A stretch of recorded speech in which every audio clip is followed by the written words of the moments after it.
భారత్ పైన Pakistan defence minister అలాగే army chief Asif Munir వీళ్ళిద్దరు కూడా నోరు పారేసుకుంటున్నారు. కవ్వింపు చర్యలకు పాకిస్తాన్ దిగుతుంది. భారతీయుల ఇళ్లల్లోకే చొచ్చి వాళ్ళని చంపుతాము, అలాగే మా విమాన శిథిలాల కింద భారత్ సమాధి అయిపోతుంది అంటూ చెప్పుకొచ్చే ప్రయత్నం చేశాడు.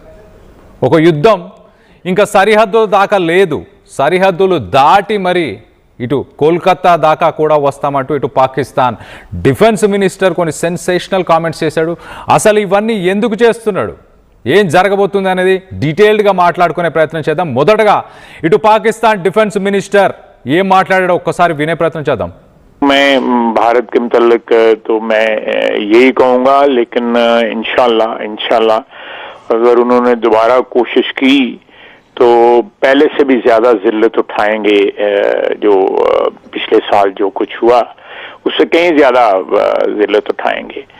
और इस दफा पहले तो कंटेन हुआ है कि 200-250 किलोमीटर के अंदर जो है जंग कंटेन हो गई. अब हम अंदर घर में घुस के मारेंगे उनको, जो है घर में घुस के मारेंगे, ఇంట్లోకి దూరి మరి ఈసారి కొడతాము, ఈసారి చంపుతాము అంటూ ఇటు డిఫెన్స్ మినిస్టర్ ఇలాంటి స్టేట్మెంట్స్ చేస్తున్నాడు.